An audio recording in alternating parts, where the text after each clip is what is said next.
सदन के तरफ से आपको बहुत बहुत जन्मदिन का बधाई, शुभकामना। सुनिए इत्मीनान से, पहला भाषण है, नया नया जीत कर आए। शुरू कीजिए। महोदय, महामहिम के अभिभाषण पर मुझे अपनी बात रखने का माइक पर बोल रहा है, आपने अवसर दिया, इसके लिए मैं आसन के प्रति आभार व्यक्त करता हूं और सदन में उपस्थित अपने तमाम श्रेष्ठ सम्मानित सदस्यगण के प्रति भी आभार व्यक्त करते हुए आप सभी के प्रति सम्मान समर्पित करते हुए विनम्रता पूर्वक अपनी बात शुरू करना चाहता हूं। मैं तो आज पहली बार बोल रहा हूं और नया नया निर्वाचित होकर आया हूं। यहाँ हमारे सत्ता पक्ष और विपक्ष के हमारे सम्मानित नेतागण बैठे हैं, सभी सदस्यगण अपनी अपनी बात रख रहे हैं। तब मुझे दुष्यंत की पंक्तियां याद आती है जिसमें उन्होंने कहा कि रहनुमाओं की अदाओं पर फिदा है दुनिया, इस बहकती हुई दुनिया को संभालो यारो। और तब मैं यह कहना चाहता हूं, यहाँ जब बातें आई, अभी तो भगवान बाबू चले गए, उन्होंने जब शुरू किया था तो अपेक्षा यह थी कि महामहिम के अभिभाषण के बाद इस पर जब चर्चा हो तो हर सत्ता पक्ष के लोग यही चाहेंगे कि जो अभिभाषण हुआ उसका स्वागत हो, उसका समर्थन हो। हमारी भी इच्छा होती है कि मैं भी सुशासन की सरकार के जो कार्य हैं, इन कार्यों की सराहना करूं और सराहना करते हुए मैं भी सुशासन का जयकारा लगा दूं। लेकिन सभापति महोदय, मैं यह कहना चाहता हूं, दो पंक्तियां समर्पित करता हूं। यकीन से काम लो, वहमो गुमा से कुछ नहीं होता। यकीन से काम लो, जमी पर चलने वालों, आसमां से कुछ नहीं होता। यकीन से काम लो। महोदय, महामहिम के अभिभाषण में जितनी बातें आई है, अगर हमारी राज्य सरकार इंफ्रास्ट्रक्चर के क्षेत्र में अगर काम कर रही है, इसे कोई भी नकार नहीं सकता है। लेकिन जब मैं देखता हूं कि जब नई बिल्डिंग बन रही होती है और नई बनती हुई इमारतों की दीवारों में अगर दरार है, तो फिर मैं कैसे कह दूं यह सुशासन की सरकार है। जब शिक्षकों की यहां पर बात आती है, हमारे माननीय संजय बाबू, हमारे सभी श्रेष्ठ माननीय सदस्यगण जब बोल रहे थे शिक्षकों की समस्याओं पर, बात आती है नियोजित शिक्षकों की। हमारे सत्तारूढ़ दल में आज भारतीय जनता पार्टी के लोग शामिल हैं, यहाँ बैठे हैं। यही लोग नियोजित शिक्षकों के लिए धरना प्रदर्शन कर रहे थे और इनके ऊपर बर्बरता पूर्वक लाठियां चली थी और लाठियां चली और शिक्षकों के ऊपर भी कार्रवाई हुई, दंडात्मक कार्रवाई हुई। हमें अपेक्षा थी कि इस अभिभाषण में शिक्षकों की जो समस्याएं थी उसमें एक प्रमुख समस्या थी कि अभी वर्तमान वाले जो एसीएस हैं, इनके ठीक पहले वाले जो एसीएस थे, उनके समय में धरना प्रदर्शन करने वाले शिक्षकों के का वेतन हजारों शिक्षकों का काटा गया, उन पर कार्रवाई हुई।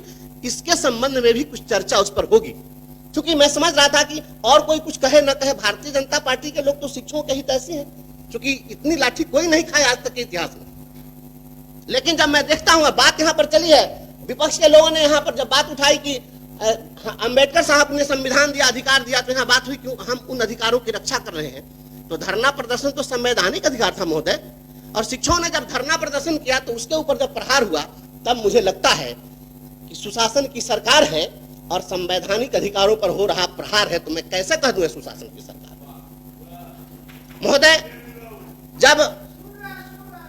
महोदय मैं छोटा सदस्य, मुझे बोलने दिया जाए।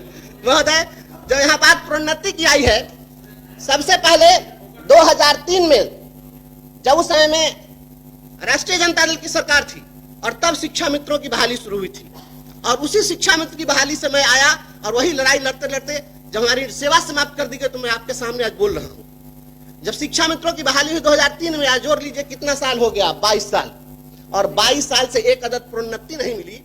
मैं बहुत ही यहाँ पर दुख के साथ कह रहा हूं। इसके लिए हाईकोर्ट में हम लोगों ने लड़ाई लड़ी कि इनको प्रमोशन दिया जाए, और हाईकोर्ट ने पक्ष में फैसला दिया। डिपार्टमेंट ने जाकर और पक्ष में कहा कि हम इनको प्रमोशन देंगे, नहीं दिया समय सीमा के अंदर, फिर हम कंटेम्प्ट में गए। कंटेम्प्ट में जाकर कहा 2019 में प्राइमरी डायरेक्टर वहां पर उपस्थित हुए और तब वहां पर उन्होंने कहा कि हम 3-3.5 महीने में दे देंगे। आप 2019 का जोड़ लीजिए, इतने दिन में प्रमोशन नहीं मिला। तब मुझे महोदय यह कहना पड़ रहा है कि अभिभाषण में इस बात को शामिल किया जाना चाहिए। अगर आप शिक्षकों के सच्चे हितैषी हैं तो यह शामिल होना चाहिए था कि इनको प्रोन्नति दी जाएगी। और मैं समझता हूं कि जहां यह अपेक्षा है आपके जयकारा लगाने की, तो जहां पर हाई कोर्ट भी लाचार है, तो फिर मैं कैसे कह दूं ये सुशासन की सरकार है। इसलिए महोदय और माननीय मुख्यमंत्री हमारे आदरणीय श्री नीतीश कुमार जी समाज सुधार के लिए भी जाने जाते हैं। अपना पॉइंट देख रहे हैं जी पॉइंट है इसमें, आप जो बात में अजी, तो 2 मिनट और समय है, जी उसको बस बोल मैं लीजिए। बहुत ज्यादा लंबा नहीं बोलूंगा महोदय, मैं बहुत ज्यादा बोलने के पक्ष में नहीं हूं। मैं ऐसा कुछ नहीं है, सभी लोग बोल चुके हुए हैं। लेकिन महोदय हमें अपेक्षा थी, एक बहुत बड़ी समस्या है और आप सभी लोगों से मैं चाहूंगा कि इस बात का समर्थन होना चाहिए कि अपने समाज में अभी बहुअर्थी गाने बजाए जाते हैं। बहुत सारी सामाजिक कुरीतियों के खिलाफ माननीय मुख्यमंत्री जी ने काम किया है और अभी उन गानों के चलते, बहुअर्थी गानों के चलते गांव घर में झगड़ा होता है, दंगा होता है, मारपीट होती है और वहां पर हर्ष फायरिंग होती है। इस पर भी हमें अपेक्षा थी कि इस पर भी, इसको प्रतिबंधित करने के लिए कहीं ना कहीं कोई चर्चा इस पर होनी चाहिए थी। जब यहाँ पर बात आई है, रोजगार की बात आई है, यहाँ पर बहन शशि जी बोल रही हैं, बार बार इन सभी लोगों का सवाल आ रहा है रोजी रोजगार की। इस देश के अंदर में एक योजना है रोजगार गारंटी योजना, और रोजगार गारंटी योजना के तहत एक इलिटरेट, अंगूठा छाप, अकुशल अगर कोई मजदूर श्रमिक है, उसके भी रोजगार के गारंटी की बात होती है। माननीय मुख्यमंत्री जी रोजगार की दिशा में बहुत काम कर रहे हैं, तो इस देश के अंदर में अगर अकुशल, अंगूठा छाप, अशिक्षित लोगों के लिए रोजगार के गारंटी की बात होती है, तो स्नातक जो पास है उनके स्नातकों के रोजगार की गारंटी की बात क्यों नहीं होती है? इससे तो अच्छा है कि स्नातक न करके अगर अंगूठा छाप रहते तो उनको रोजगार मिल जाता। तो हमें अपेक्षा थी कि सभी स्नातकों के रोजगार की गारंटी सुनिश्चित करने की बात इसमें होनी चाहिए थी, ऐसी हमारी अपेक्षा थी। और महोदय बात वित्त रहित गुरुजनों की आई है, आदरणीय संजय बाबू ने बातें यहाँ पर कही है। मैं वित्त रहित शिक्षकों की समस्या बार बार हम लोग पहले भी अखबार के माध्यम से, टीवी चैनलों पर देखते रहे हैं। यह सदन वित्त रहित गुरुजनों के पक्ष में, उनके लिए हमेशा आवाज इस सदन से आती रही है। लेकिन 2016 के बाद अगर उनको अभी तक अनुदान नहीं मिला, जो सरकार स्वयं वादा की थी, खुद यह नियम बना करके, अधिसूचना जारी करके और तय किया था कि हम इन्हें अनुदान देंगे, तो आखिर उस अनुदान की भी राशि नहीं दी गई। तो हम फिर बाद में हम लोग बात करेंगे वेतनमान की, तो वह मैं समझता हूं कि हम लोग की अपेक्षा थी कि इसमें इसकी चर्चा होती।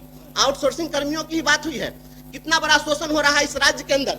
आप सभी लोग इस चीज से भली भांति अवगत हैं कि आउटसोर्सिंग एजेंसियों के माध्यम से, जी मैं समाप्त कर रहा हूँ, आउटसोर्सिंग एजेंसियों के माध्यम से, ना 5 में फिर ठीक है, सदन की सहमति सभापति महोदय मैं तुरंत समाप्त कर देता हूँ, बस 1 मिनट में सहमति लेनी पड़ेगी, टाइम बढ़ाना जी पड़ेगा। मैं तुरंत समाप्त करता हूँ। तो आउटसोर्सिंग एजेंसियों को जो छूट दे दी गई है, तो क्या शोषण का अधिकार दे दिया गया है कि आप 8,000 और 7,000 पर काम लीजिए? इस पर रोक लगनी चाहिए। और मैं इस शब्द के साथ बात समाप्त करता हूं कि जब तक रोटी के प्रश्नों पर धरा रहेगा भारी पत्थर, बातें नहीं बनाना तुम मेरी गली में खुशी खोजने कभी अगर जो आना। इसको भी जुड़वाना चाहते हैं, इसको भी धन्यवाद। राज्यपाल के यहाँ ये भी पहुंचाना चाहते हैं। मैं भावना व्यक्त किया, आपने समय दिया, समाप्त करें। Thank you.